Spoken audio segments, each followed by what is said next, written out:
Hi guys, and welcome to another session of Honest Talk About Women, where you'll learn tips, tricks and strategies on how to navigate the minefields of dating and relationships. Don't forget to hit the like button, subscribe to the channel, and also comment in the comment section. It all helps with the YouTube algorithm. If you have a story you want to share with viewers, you can contact me on my email address listed below. Just to start with, I'm not giving financial, legal or accounting advice. I'm just speculating what could possibly happen. Pretty common for those that have elderly parents and the need to have a established will that's witnessed properly. And what can happen when one person wants to take control of another person's estate. So let's get into it. This is from an article in the local newspaper, the New Zealand Herald. A woman helped partner suffering from dementia change his will so it was in her favour.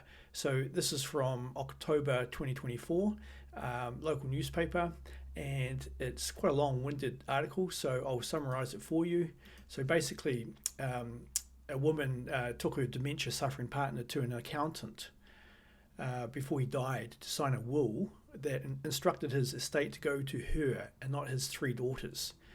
So Cedric had three daughters to a previous marriage. He married again and divorced, and then went on to his third wife, which was into a 20-year marriage. And the lady's name was Gloria. And over the next two decades, they lived in their own homes and kept their assets and finances separate until they purchased several parcels of land together in Vanuatu.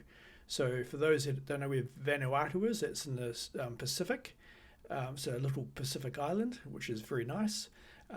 They later sold the land in 2018 to fund the purchase of a property in Waihi. So Waihi's a coastal town in New Zealand, in the North Island. And again, it's a lovely little town, beautiful views, beautiful beach. And his third wife, Gloria, did not have a communicative relationship with Cedric's three daughters. In 2011, Cedric made a will, giving his assets to his three daughters. Okay, everything good. It was witnessed by, and it was properly done by Cedric's lawyers at the time. And then in 2020, Gloria took Cedric to her accountants to get a new will that she had downloaded online and filled it in, that assigned his assets to her and to be witnessed by the accountants and not a lawyer. The meeting with the accountants took about 5 to 15 minutes and made him execute an acknowledgement that he did not need independent legal advice.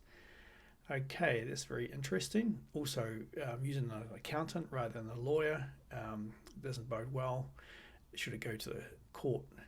Okay, so when this happened, Cedric phoned his best mate and told him that this is the third time I've been cleaned out by a woman. So his exact words were, "This woman has stripped me of all my possessions and got everything I own, not leaving a thing for my three girls. And I've just signed my life away to that woman." So this is the words that his best friend wrote down when he received that phone call after this happened. His best mate wrote it down word for word, gave it to his daughters at Cedric's funeral when Cedric died 2 years later of dementia. So the daughters contacted a lawyer and off to court they went. And lawyers love this. They just love this. This is how they make their money. And this is not a cheap exercise, guys. This is not a cheap exercise. It's very expensive, in the tens of thousands of dollars. Depending on how complicated it is too, it can be over 100,000 plus. The court found Cedric, from medical records, found that he was suffering from cognitive decline when he signed the new will and would not have had the testamentary capacity to be fully aware of what he was agreeing to. So that's what the court said, and overturned the will to the 2011 will, which gave it all to the girls, the three daughters. So it goes into quite legal speak in the article, and I don't want to go too much detail in the final aspects of the law, but that's basically the outcome of this. And we all know stories of this.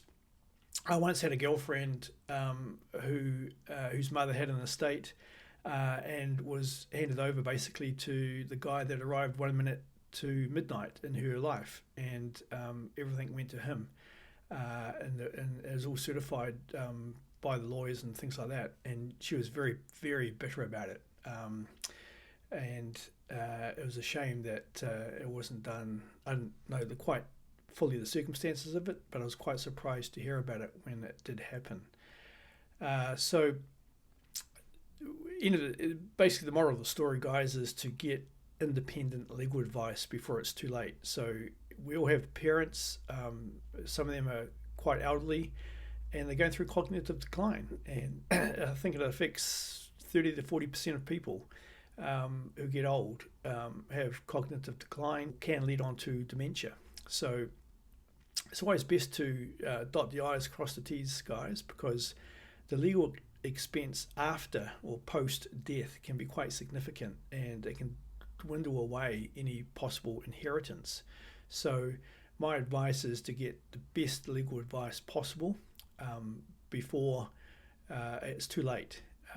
And if there's a different parent due to a second marriage or third marriage, it becomes tricky. I do understand that, but you've got to get these things sorted out before it's too late. Otherwise, if you do it post-death, then the expenses in terms of legal fees can be quite significant.